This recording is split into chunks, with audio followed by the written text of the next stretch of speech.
Brown সাহেবের ডায়েরিটা হাতে আসার পর থেকেই ব্যাঙ্গালোর যাওয়ার একটা সুযোগ খুঁজছিলাম। সেটা এলো বেশ অপ্রত্যাশিতভাবে। আমাদের বালিগঞ্জ স্কুলের বাৎসরিক রিইউনিয়নে হঠাৎ করেই দেখা হয়ে গেল আমার পুরনো সহপাঠী অনিকেন্দ্র ভৌমিকের সঙ্গে। অনেক বলল সে নাকি এখন ব্যাঙ্গালোরে ইন্ডিয়ান ইনস্টিটিউট অফ সায়েন্সে চাকরি করছে। সে বলল, একবার ঘুরে জানা এসে আমাদের এখানে, the best place in India. আর আমার কাছে একটা বাড়তি ঘরও আছে, যাবি? অনেক স্কুলে থাকতে আমার খুবই বন্ধু ছিল। তারপর যা হয় আর কি, কলেজ হয়ে গেল দুজনের আলাদা। তাছাড়া ও বিজ্ঞান আর আমি আর্টস। দুজনে প্রায় উল্টো মুখ রাস্তা ধরে আরম্ভ করলাম। মাঝে ও আবার চলে গেল বিলেতে। ফলে ক্রমে দুজনের বন্ধুত্বের মধ্যেও একটা ব্যবধান এসে পড়ল। আর আজ প্রায় 12 বছর পর তার সঙ্গে দেখা। বললাম, আচ্ছা গিয়ে পড়তে পারি, কোন সময়টা ভালো হবে? Any time. ব্যাঙ্গালোরে গরম নেই। তাদের কি জায়গাটা সাহেবদের এত প্রিয়? তুই যখনই আসতে চাস চলে আসিস, তবে হ্যাঁ, 7 দিনের আগে নোটিশ পেলে ভালো হয়। যাক, তাহলে ব্রাউন সাহেবের বাড়িটা দেখার সৌভাগ্য হলেও হতে পারে। কিন্তু তার আগে সাহেবের ডায়েরিটার কথা বলা দরকার। আমি হলাম যাকে বলে পুরনো বইয়ের পোকা। ব্যাংকে কাজ করে প্রতি মাসে যা ইনকাম হয় তার প্রায় অর্ধেক টাকাই পুরনো বইয়ের পেছনে খরচ করি। ভ্রমণের কাহিনী, শিকারের গল্প, ইতিহাস, আত্মজীবনী ডায়েরি, কত রকম বই। পোকায় কাটা পাতা, বার্ধক্যে ঝুরে ঝুরে যাওয়া পাতা, ড্যাম্পে বিবর্ণ হওয়া পাতা, এইসব আমার কাছে অতি পরিচিত এবং অতি প্রিয় জিনিস। পুরনো বইয়ের গন্ধ, এই গন্ধ ফরাসি সেরা পারফিউমের সুবাসও হার মেনে যায়। এই পুরনো বই কেনাই আমার একমাত্র নেশা। আর পুরনো বই কিনতে গিয়েই পাওয়া ব্রাউন সাহেবের ডায়েরিটা। বলে রাখি, এই ডায়েরি কিন্তু ছাপা অক্ষরে লেখা নয়। পুরো ডায়েরিটাই একেবারে হাতে লেখা, আসল কলমে লেখা। লাল চামড়ায় বাঁধানো 350 পাতার রুলটানা খাতা, 6 ইঞ্চি বাই 4.5 ইঞ্চি। মলাটের চারপাশে সোনার জলের নকশা করা বর্ডার। তার মাঝখানে সোনার ছাপার অক্ষরে লেখা সাহেবের নাম, জর্জ মিল্টন ব্রাউন। মলাট খুললে প্রথম সাহেবের নিজের হাতে নাম করা সই, আর তার নিচে ঠিকানা, Evergreen Lodge, Fraser Town, Bangalore. আর তার নিচে লেখা জানুয়ারি 1858। অর্থাৎ এই ডায়েরির বয়স হলো প্রায় 113 বছর। এই ব্রাউন সাহেবের নাম লেখা অন্য আরো খানকতক বইয়ের সঙ্গে ছিল এই ডায়েরিটা। নাম করা বইয়ের তুলনায় অনেকই দাম কম। মকবুল চাইলো 20 টাকা, আমি বললাম 10। শেষটায় 12 টাকার বিনিময়ে এটা আমার সম্পত্তি হয়ে গেল। ব্রাউন যদি নামকরা কেউ হতেন, তাহলে এই বইয়ের দাম হয়তো 1000 টাকাও হতে পারত। ডায়েরিটা তখনকার দিনে ভারতবর্ষের সাহেবদের দৈনন্দিন জীবনের বাইরে আর কিছু জানতে পারবো এমনটা আশা করিনি। সত্যি বলতে কি, প্রথম শখানেক পাতা পড়ে এর থেকে বেশি কিছু পাইও নি। সাহেবের পেশা ছিল স্কুল মাস্টারি। ব্যাঙ্গালোরের কোনো একটা স্কুলে শিক্ষকতা করতেন। সাহেব নিজের কথাই বেশি বলেছেন, মাঝে মাঝে ব্যাঙ্গালোর শহরের বর্ণনা করেছেন। এক জায়গায় তখনকার বড়লাটের গিন্নি লেডি ক্যানিং এর ব্যাঙ্গালোর আসার ঘটনা বলেছেন। ব্যাঙ্গালোরের ফুল, ফল, গাছপালা ও তার নিজের বাগান তৈরির কথা বলেছেন। এক জায়গায় আবার ইংল্যান্ডে সাসেক্স অঞ্চলে তার পৈতৃক বাড়ি এবং তার পিছনে ফেলে আসা আত্মীয়স্বজনের কথাও বলেছেন। তার স্ত্রী এলিজাবেথের উল্লেখও আছে, তবে স্ত্রীটি কয়েক বছর আগেই মারা গেছেন। সবচেয়ে ইন্টারেস্টিং ব্যাপার হচ্ছে এখানে সাইমন নামে কোনো এক ব্যক্তির বারংবার উল্লেখ। এই যে সাইমন যে কে ছিলেন, তার ছেলে না ভাই না ভাগ্নে না বন্ধু, তার কথা কোথাও উল্লেখ নেই। তবে সাইমনের প্রতি ব্রাউন সাহেবের যে একটা গভীর টান ছিল, সেটা বুঝতে কোনো অসুবিধা হয় না। সাইমনের বুদ্ধি, সাইমনের সাহস, সাইমনের রাগ, সাইমনের দুষ্টুমি, খামখেয়ালাপনি ইত্যাদির কথা বারবার আছে ডায়েরিতে। সাইমন অমুক চেয়ারটিতে বসতে ভালোবাসতো, আজ সাইমনের শরীরটা ভালো নেই, সাইমনকে আজ সারাদিন দেখতে পাচ্ছি না বলে মন খারাপ, এই ধরনের সব খুঁটিনাটি খবরও আছে। আর আছে সাইমনের মর্মান্তিক মৃত্যুর খবর। দিনটা ছিল 22শে সেপ্টেম্বর, সন্ধ্যে 7:30 নাগাদ বজ্রঘাতে সাইমনের মৃত্যু হয়। পরের দিন ভোরবেলা ব্রাউন সাহেবের বাগানে একটা বাজে ঝলসে যাওয়া ইউক্যালিপটাস গাছের পাশে সাইমনের মৃতদেহ পাওয়া যায়। এরপর থেকে একটা মাস ডায়েরিতে প্রায় আর কিছুই লেখা হয়নি। যেটুকু লেখা হয়েছে তার মধ্যে শোক আর হতাশা ছাড়া আর কিছুই নেই। ব্রাউন সাহেব দেশে ফিরে যাবার কথা ভাবছেন, কিন্তু সাইমনের আত্মা থেকে দূরে সরে যেতে তার মন চায়নি। সাহেবের স্বাস্থ্যও যেন অল্প অল্প ভেঙে পড়েছে। তিনি লিখেছেন, আজও স্কুলে গেলাম না। কথাটা 5 জায়গায় বলা হয়েছে। লুকাস বলে একজন ডাক্তারের উল্লেখ আছে।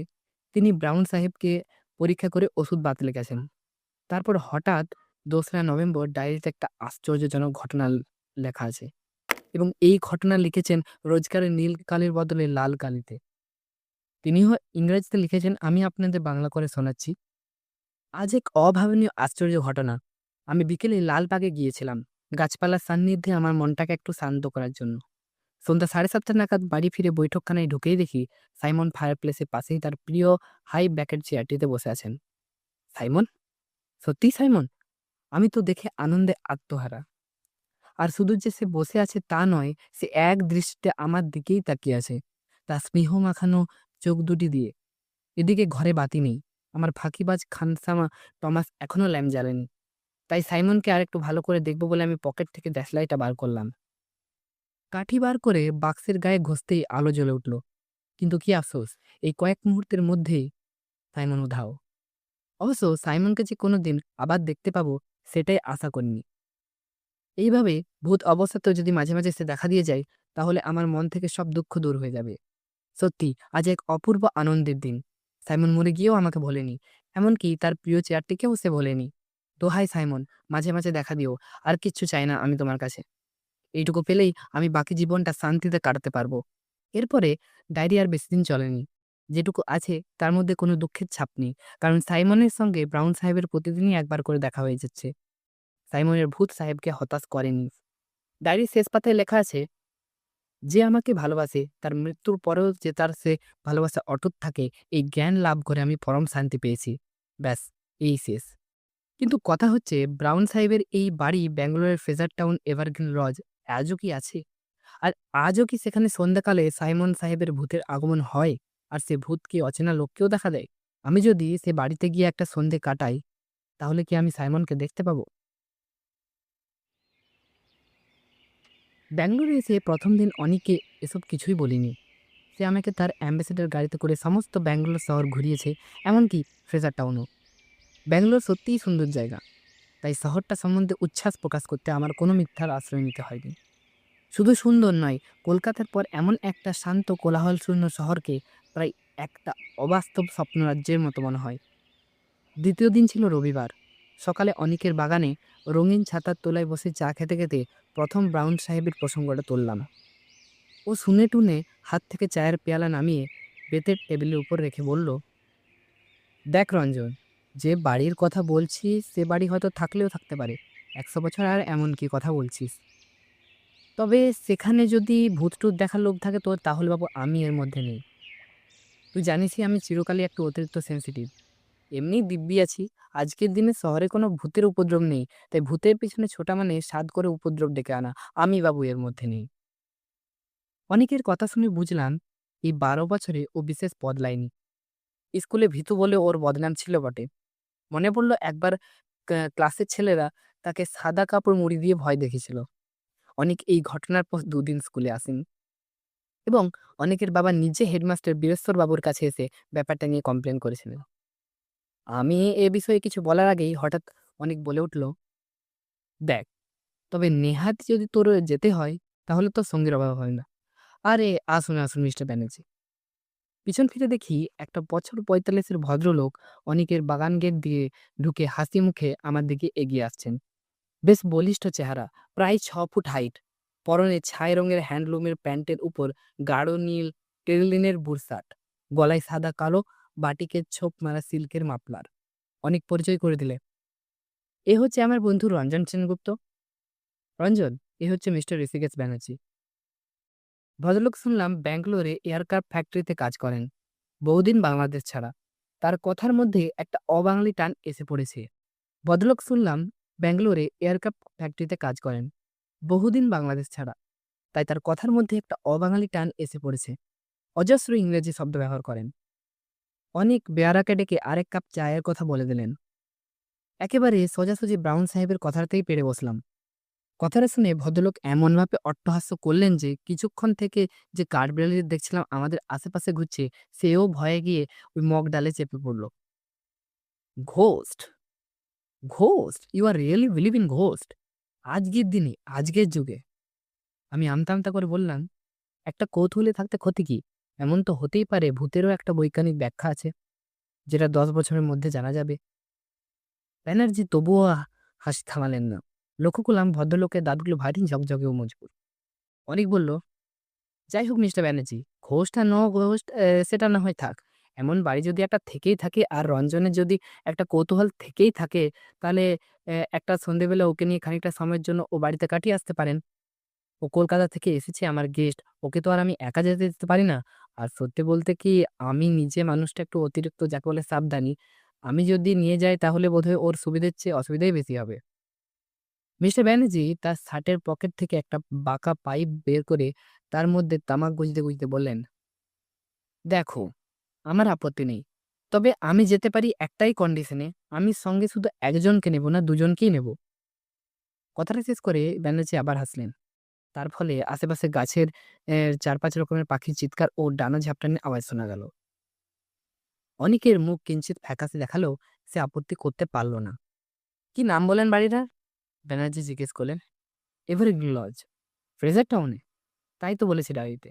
হুম, ফ্রেজার টাউনে সাহেবদের কিছু পুরনো বাড়ি আছে বটে, কটেজ টাইপের। এনিওয়ে, যেতেই যদি হয় তাহলে দেরি করে লাভ কি?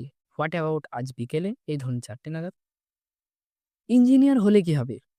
মেজাজটা একেবারে পুরোদস্তুর মিলিটারি এবং সাহেবি। ঘড়ি ধরে ৪টের সময় ঋষিকেশ ব্যানার্জি তার মরিস মাইনর গাড়িটা নিয়ে হাজির। গাড়িতে যখন উঠেছি, ভদ্রলোক জিজ্ঞেস করলেন, আচ্ছা, সঙ্গে কি কি নিলেন? অনেক ফিরিস্তি দিল। একটা ৫ সেলের টর্চ, ৬টা মোমবাতি, ফার্স্ট এড বক্স, একটা বড় ফ্লাস্ক ভর্তি গরম কফি, ১ বাক্স হ্যাম স্যান্ডউইচ, ১ প্যাকেট তাস, মাটিতে পাতবার চাদর, মশা তাড়ানোর জন্য একটা টিউব ওডোমস। অস্ত্রশস্ত্র? ভূতকে কি অস্ত্র দিয়ে কিছু করা যায়? কে রঞ্জন, তো সাইমন ভূত কি সলিড নাকি?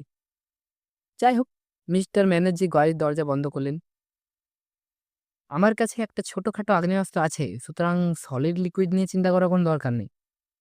গাড়ি ছাড়ার পর ব্যানার্জি বললেন, এভারগ্রিন লজের ব্যাপারটা একেবারে কাল্পনিক নয়? আমি একটু অবাক হয়েই বললাম, আপনি কি এর মধ্যে খোঁজ নিয়েছেন নাকি? ব্যানার্জি রীতিমতো কসরতের সঙ্গে দুটো সাইকেলকে পরপর পাশ কাটিয়ে বললেন, I am a very mathematical man mister Sengupta. যেখানে যাচ্ছি সেই জায়গাটা অ্যাটল আছে কিনা সেটা সম্বন্ধে কি আগে থেকে খোঁজ নিয়ে রাখা উচিত নয়? ওদিকটাই শ্রীনিবাস দেশমুখের থাকে। আমরা একসঙ্গে গল্ফ খেলি। অনেক দিনের আলাপ। সকালে এখান থেকে ওর বাড়িতেই গিয়েছিলাম। বলল এভারগ্রিন লজ বলে একটা একতলা কটেজ নাকি প্রায় ৫০ বছর ধরে খালি আছে। আগে সেখানে লোক নাকি পিকনিক-টিকনিক করতে যেত। খুবই নিরিবিলি জায়গা। তবে হন্টেড হাউস বলে কোনোদিন ওর অপবাদ দেয়নি বাড়িটা। বাড়ির ফার্নিচার সব বহুদিন আগেই নিলাম হয়ে গেছে। আর কিছু নাকি কর্নেল মার্সার কিনেছেন, রিটায়ার্ড আর্মি অফিসার। তিনিও ফ্রেজার টাউনেই থাকেন। সব শুনে টুনে বুঝেছেন মিস্টার সেনগুপ্ত? মনে হচ্ছে আমাদেরও কিন্তু এই জায়গায় পিকনিক জাতীয় একটা কিছু করে ফিরে আসতে হবে। অনিকেন্দ্র তাসটা এনে কিন্তু ভালোই করেছো। ব্যাঙ্গালোরের একটা প্রশস্ত রাস্তা দিয়ে গাড়ি করে যেতে যেতে বারবারই মনে হচ্ছিল যে শহরটা এতটাই অভূতরে যে এখানে একটা হানাবাড়ির অস্তিত্ব কল্পনা করাই কঠিন। কিন্তু তারপরেই আবার মনে পড়ল ব্রাউন সাহেবের ডায়েরির কথা।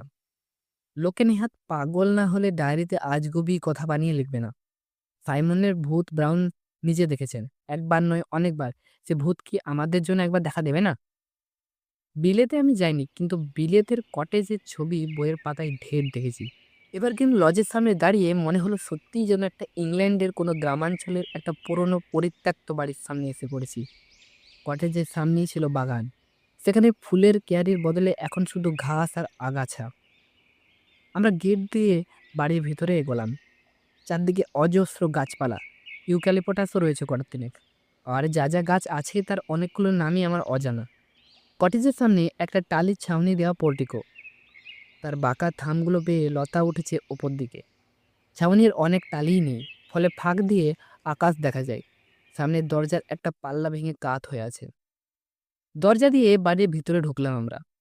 ঢুকেই একটা প্যাসেজ, পিছন দিকে একটা ভাঙা দরজার ভিতর দিয়ে একটা ঘর দেখা যাচ্ছে। আমাদের ডাইনেও ঘর, আমাদের বাইনেও ঘর। ডাইনের ঘরটা একটু বেশি বড় মনে হলো। আন্দাজে বুঝলাম এটাই হয়তো বৈঠকখানা। মেঝেতে বিলিতি কাঠের তক্তা বসানো, তার কোনোটাও প্রায় আস্ত নেই। সাবধানে পা ফেলতে হয় এবং প্রতি পদক্ষেপেই খুটখাট খচখচ শব্দ শোনা যায়। আমরা বাড়ির ভিতরে ঢুকলাম। বেশ বড় ঘর। ফার্নিচার না থাকতে আরও খা খা করছে। পশ্চিম আর উত্তর দিকে জানালার সারি। একদিকে জানলা দিয়ে গেট সমেত বাগান আর অন্যদিকে দিয়ে গাছের সারি দেখা যাচ্ছে। এরই একটাতে কি বাজ পড়েছিল? সাইমন দাঁড়িয়ে ছিল সেই গাছের নিচে, তৎক্ষণাৎ মৃত্যু। ভাবতেই গাটা ছমছম করে উঠল। এবারে দক্ষিণ দিকে জানলাবিহীন দেওয়ালের দিকে চাইলাম। বাঁ কোণে ফায়ারপ্লেস। এই ফায়ারপ্লেসের পাশেই ছিল সাইমনের প্রিয় চেয়ারখানা। ঘরের সিলিং এর দিকে চাইতেই চোখে পড়ল ঝুল আর মাকড়সার জাল। এককালে সুদৃশ্য এভারগ্রিন লজের অবস্থা এখন খুবই শোচনীয়। মিস্টার ব্যানার্জি প্রথম দিকে লালা করে বিলিতি সুদ ভাজছিলেন। এখন নতুন করে পাইপ ধরে বললেন, আচ্ছা, কি খেলা আছে আপনাদের? ব্রিজ না পোকার না রামি? অনেক হাতের জিনিসপত্র মেঝেতে সাজিয়ে চাদরটা বিছিয়ে মাটিতে বসতে যাচ্ছিল। এমন সময় একটা শব্দ কানে এলো। অন্য কোনো ঘরে কেউ জুতো পায়ে হাঁটছে। অনেকের দিকে চেয়ে দেখলাম সে ফ্যাকাশে হয়ে গেছে। পায়ের শব্দটা থামলো। মিস্টার ব্যানার্জি হঠাৎ করে মুখ থেকে পাইপটা নামিয়ে নিয়ে বাজ খাই গলায় চেঁচিয়ে উঠে বললেন, ইজ এনিবডি হেয়ার? সঙ্গে সঙ্গে আমরা তিনজনে প্যালেসের দিকে এগোলাম। অনেক আলতো করে আমার কোটের আস্তিনটা ধরে নিয়েছে। এবার জুতো শব্দটা আবার শুরু হলো। আমরা বাইরে প্যাসেজের দিক গিয়ে পড়তেই ডান দিকের ঘরটা থেকে একটা ভদ্রলোক বেরিয়ে এসে আমাদের সামনে দাঁড়ালো। লোকটি ভারতীয়। মুখ ভর্তি খোঁজা খোঁজা দাড়িগোঁফ সত্ত্বেও ইনি যে ভদ্র এবং শিক্ষিত তাতে কোনো সন্দেহ নেই। ভদ্রলোক বললেন, হ্যালো। আমি কি বলবো ঠিক বুঝতে পারছি না। এমন সময় আগন্তুক নিজে আমাদের কৌতূহল নিবৃত্ত করে বলল, হাই, আমি Venkatesh. I M A painter. আপনারা কি এই বাড়ির মালিক না খদ্দের? ব্যানার্জি হেসে বললেন, দুটোর একটাও না। আমরা এমনি ঘুরতে এসে পড়েছি। ও, আই সি।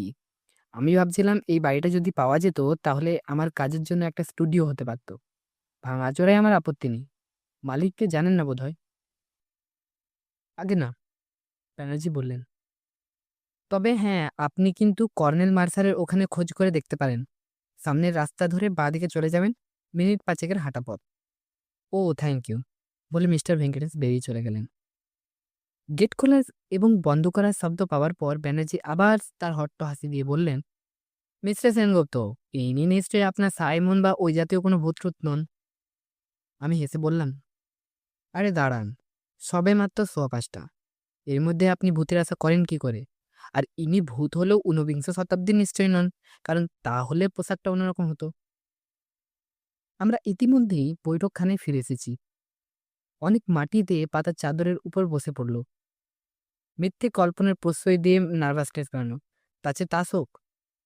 আরে আগে মোমবাতিটা জ্বালাও, ব্যানার্জি বললেন।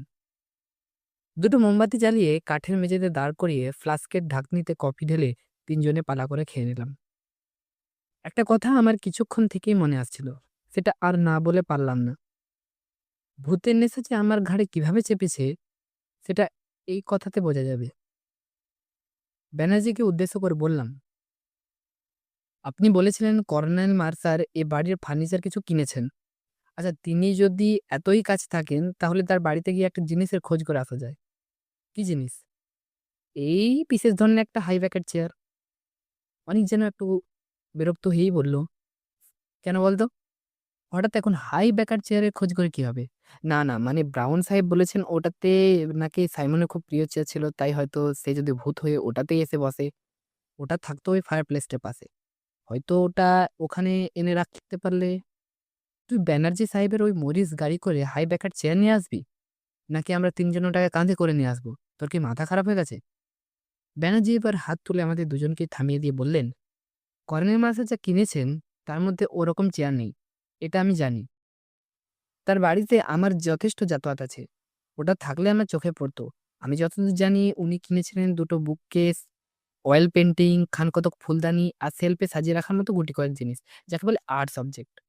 আমি দমে গেলাম। অনেক তাস বের করে সাফল করতে আরম্ভ করেছে। ব্যানার্জি বললেন, রামিই হোক। আর এসব খেলা জমে ভালো যদি পয়সা দিয়ে খেলা যায়। আপনাদের আপত্তি আছে কি?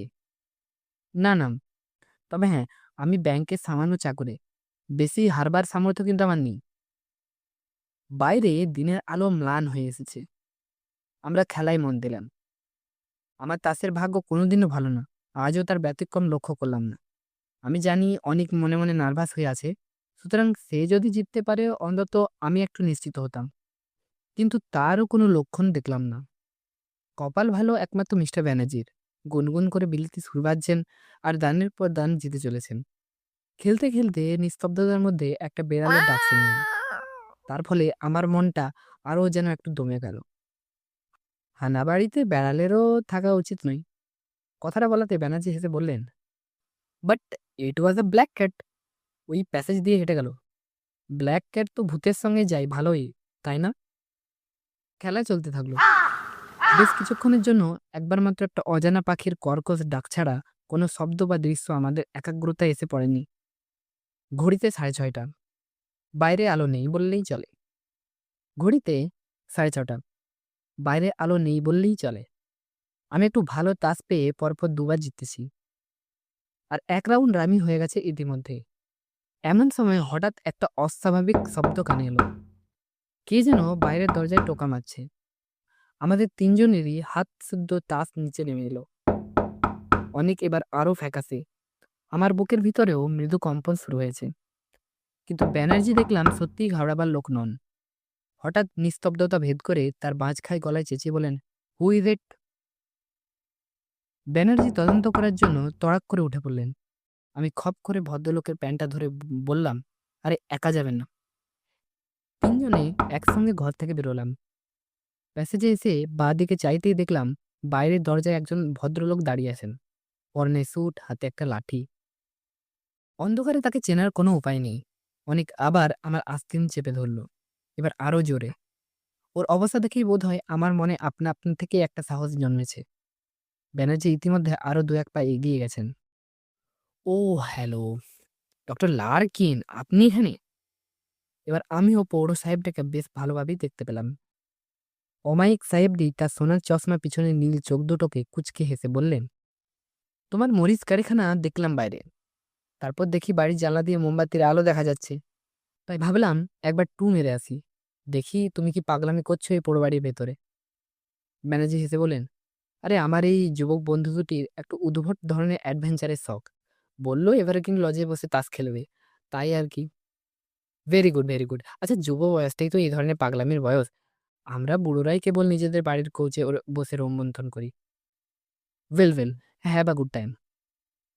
লার্কিন সাহেব হাত তুলে গুড বাই করে লাঠি ঠক ঠক করতে করতে চলে গেলেন। তার সঙ্গে সঙ্গে দ্বিতীয়বার ভূতের আশা পরিত্যাগ করতে হলো। কি আর করি, আবার তাসে মনোনিবেশ করলাম। প্রথম দিকে প্রায় 4.5 টাকার মতো হেরেছিলাম। গত আধ ঘন্টায় তার খানিকটা ফিরে পেয়েছি। সাইমনের ভূত না দেখলেও শেষ পর্যন্ত যদি তাসের মাধ্যমে কিছু জিতে বাড়ি ফিরতে পারি, তাহলেও আজকের আউটিংটা সার্থক হয়। ঘড়ির দিকে মাঝে মাঝেই চোখটা যাচ্ছিল। আসল ঘটনাটা কখন ঘটেছিল তার টাইম আমার জানা আছে। ব্রাউন সাহেবের ডায়েরি থেকে জেনেছিলাম যে সন্ধ্যার এই 7:30টার সময়ই বাজ পড়ে সাইমনের মৃত্যু হয়। আমি তাস বাড়ছি। মিস্টার ব্যানার্জি তার পাইপে আগুন ধরাচ্ছেন। অনেক সবেমাত্র স্যান্ডউইচ খাবার মতলবে প্যাকেটটাতে হাত লাগিয়েছে। এমন সময় তার চোখের চাইনিটা মুহূর্তের মধ্যে বদলে গেল। সঙ্গে সঙ্গে তার সমস্ত অঙ্গ প্রত্যঙ্গ আড়ষ্ট হয়ে গেল। তার দৃষ্টি দরজার বাইরের প্যাসেজের দিকে। বাকি দুজনেরও চোখও স্বভাবত সেই দিকে চলে গেল। যা দেখলাম তাতে আমারও কয়েক মুহূর্তের জন্য গলা শুকিয়ে নিঃশ্বাস বন্ধ হয়ে গেল। বাইরে প্যাসেজের অন্ধকারের মধ্যে একজোড়া জ্বলন্ত চোখ আমাদের দিকে এক দৃষ্টিতে তাকিয়ে আছে। ফসফরাসের মতো ফিকে সবুজ আর হলদে মিশানো একটা আভা এই নিষ্পলক চাহনিতে। মিস্টার ব্যানার্জির ডান হাতটা ধীরে ধীরে তার কোটের ভেস্ট পকেটের দিকে চলে গেল। আর ঠিক সেই মুহূর্তে ম্যাজিকের মতো আমার কাছে ব্যাপারটা জলের মতো পরিষ্কার হয়ে গেল। আমি বললাম, আরে মশাই, আপনার পিস্তলের দরকার নেই। এটা সেই কালো বেড়ালটা। আমার কথায় অনেকও যেন ভরসা পেল। ব্যানার্জি পকেট থেকে হাত বার করে চাপা গলায় বলল, হাউ রিডিকুলাস। এবার জ্বলন্ত চোখ দুটি আমাদের ঘরের দিকে এগিয়ে এলো। চৌকাঠ পেরোতেই মোমবাতির আলোতে প্রমাণ হলো আমার কথা। এটা সেই কালো বেড়ালটাই বটে। চৌকাঠ পেরিয়ে বেড়ালটা বাঁ দিকে ঘুরল। আমাদের দৃষ্টি তার সঙ্গে সঙ্গে ঘুরছে, তাকে অনুসরণ করছে। এবারে আমাদের তিনজনের গলা দিয়ে একসঙ্গে একটা শব্দ ভেসে পড়ল। আচমকা বিস্ময়ের ফলে যে শব্দ আপনা থেকেই বেরিয়ে আসে। এই শব্দের কারণ আর কিছুই না। আমরা যতক্ষণ তন্ময় হয়ে তাস খেলেছি তার ফাঁকেই কীভাবে কোত্থেকে জানি না একটা গাঢ় লাল মখমলে মোড়া হাই ব্যাকার চেয়ার এসে ফায়ারপ্লেসের পাশে তার জায়গা করে নিয়েছে। অমাবস্যার রাতে অন্ধকারের মতো কালো বিড়ালটা চেয়ারটার দিকে নিঃশব্দে এগিয়ে গেল। তারপর এক মুহূর্তে সেটার সামনে দাঁড়িয়ে একটা নিঃশব্দ লাফে সেটার উপরে উঠে কুণ্ডলি পাকিয়ে শুয়ে পড়ল। আর সেই মুহূর্তে একটা অদ্ভুত শব্দ শুনে আমার রক্ত হিম হয়ে গেল। হ্যাঁ, এক হ্যাঁ, আমি অশরীরী সাইমনকে ভূতের দেখতে খিলখিলে পাচ্ছি। হাসির সাইমন, ফাঁকে বারবার সাইমন। উচ্চারিত হচ্ছে, সাইমন, সাইমন। আর তার সঙ্গে ছেলে মানুষই খুশি হওয়া হাততালি। একটা আর্তনাদ শুনে বুঝলাম অনেক অজ্ঞান হয়ে গেছে। আর মিস্টার ব্যানার্জি তিনি ওকে কোলপাজা করে তুলে ঊর্ধ্বশ্বাসে প্যাসেজের দিকে দরজা দিয়ে ছুটছেন। আমিও আর থাকতে পারলাম না। টাস, মোমবাতি, ফ্লাস্ক, চাদর, স্যান্ডউইচ যা সব পড়ে রইল ওখানে। দরজা পেরিয়ে মাঠ, মাঠ পেরিয়ে গেট, গেট পেরিয়ে ব্যানার্জি মরিস মাইনর। ভাগ্যে ব্যাঙ্গালোরের রাস্তায় লোক চলাচল কম, নইলে আজ এই পাগলা গাড়ির ছুটে কটা লোক যে জখম হতো তার কোনো সীমানা থাকতো না। অনেকের জ্ঞান গাড়িতেই ফিরে এসেছিল, কিন্তু তার মুখে কোনো কথা নেই। প্রথম কথা বলেন মিস্টার ব্যানার্জি, ওকে, সো সাইমন ওয়াজ আ ক্যাট। আমার নিজেরও কিছুই বলার অবস্থা নেই, কিন্তু আমার মন তার কথায় সায় দিল। সত্যিই ব্রাউন সাহেবের বুদ্ধিমান, খামখেয়ালি, অভিমানী, অনুগত আদরের সাইমন, যার মৃত্যু হয় বজ্রঘাতে আজ থেকে ১১৩ বছর আগে, সেই সাইমন ছিল আজকের দেখা একটা পোষা কালো বেড়াল। গল্পটা কেমন লাগলো নিশ্চয়ই কমেন্টে জানাবেন। আজ ২.৫ বছর পরে শুভজিৎ অ্যানিমেশন ইউটিউব চ্যানেলে আবারও একটা ভূতের গল্প আপলোড করলাম। হ্যাঁ, এবার থেকে রোজই বা প্রতিনিয়তই এই চ্যানেলে ভিডিও আপলোড হবে। তার জন্য চ্যানেলটিকে সাবস্ক্রাইব করুন এবং ভিডিওটা ভালো লাগলে লাইক করবেন এবং কেমন লাগলো গল্পটা কমেন্টে নিশ্চয়ই জানাবেন। আজকের মতো এখানেই, দেখা হচ্ছে পরবর্তী ভিডিওয়।